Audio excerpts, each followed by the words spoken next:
রান্নার নতুন একটি ব্লগ নিয়ে আপনাদের মাঝে হাজির হয়ে গেলাম। আজ শেয়ার করছি মাটন কষা। আসসালামু আলাইকুম এভরিওয়ান, আমি নাসরিন সুলতানা মিনা, সিরাজগঞ্জের মেয়ে। আমার রান্নাঘরে আপনাদের সবাইকে স্বাগত জানাচ্ছি। রান্নার সাথেই থাকবেন। খুব সহজেই রান্নাটা করেছি, আশা করি খুব ভালো লাগবে। প্রথমে আমি মাংসটা ধুয়ে নেব।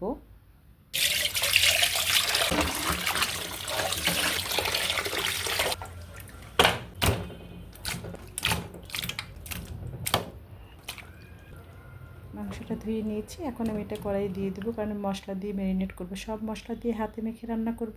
এই যে দিয়ে দিচ্ছি গরম মশলা বাটা, এখানে গরম মশলা বাটা রয়েছে। দিয়ে দেবো লাল মরিচ বাটা, আদা বাটা, জিরে বাটা, হলুদ গুঁড়ো, ধনিয়ার গুঁড়ো, তেজপাতা, লবণ, সরিষার তেল। আমি সাধারণত সরিষার তেল দিয়ে রান্না করি, এটা অনেক বেশি মজা হয়। বিশেষ করে মাংসটা তো একেবারে দুর্দান্ত হয়। হাতে তেল মেখে নিয়েই কিন্তু আমি রান্নাটা করব, ম্যারিনেট করব। ম্যারিনেট করলে কিন্তু হাতটা জ্বলবে না। আর সবচেয়ে বড় কথা, ভিতরে কিন্তু হাড্ডি আছে, সবাই সাবধানে ম্যারিনেট করতে হবে, হাতটা কেটে যেতে পারে। আমার ম্যারিনেট হয়ে গিয়েছে। এখন এর মধ্যে আমি কিন্তু পেঁয়াজ কুচি অ্যাড করব, কাঁচা পেঁয়াজ। পেঁয়াজ কুচি দিয়ে দিলাম, কাঁচামরিচ কুচি দিয়ে দিলাম গরম মশলা। এখন হাই হিটে রান্না করব। কষাতে কষাতে মাংসের পানিটা বের হয়ে যাবে, 80% সিদ্ধ করে ফেলবো। আমরা অনেক সময় পানি দিয়ে মাংস সিদ্ধ করি, এটা কিন্তু অতটা ভালো লাগে না। মাংস কষাতে কষাতে সিদ্ধ করলে সেই স্বাদটা দুর্দান্ত হয়। এভাবে করেই কিন্তু আমি প্রতিটি রান্না করে থাকি, আপনারা দেখেন সেটা।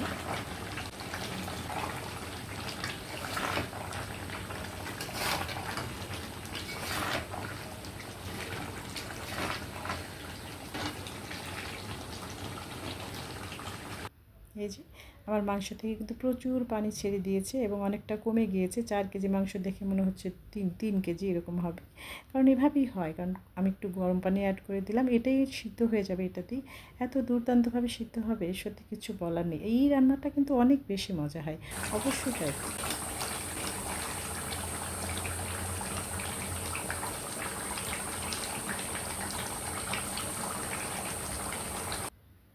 এই যে দেখুন কতটা সুন্দর হচ্ছে।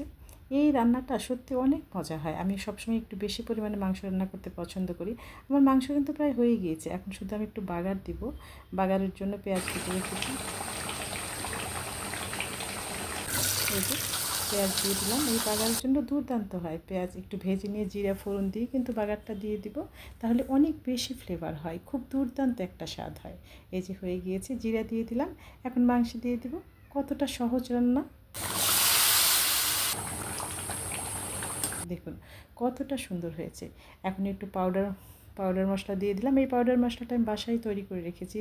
গরম মশলা, জিরা, রাঁধুনি সস, মৌরি সব কিছু দিয়ে, একদম স্টার মশলা সব কিছু, দুর্দান্ত একটা ফ্লেভার হয়।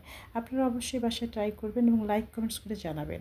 আমার এরকম সহজ সুন্দর খাবার যদি ভালো লাগে পেজ ফলো করতে পারেন। আজ বিদায় নিচ্ছি, ভালো থাকবেন।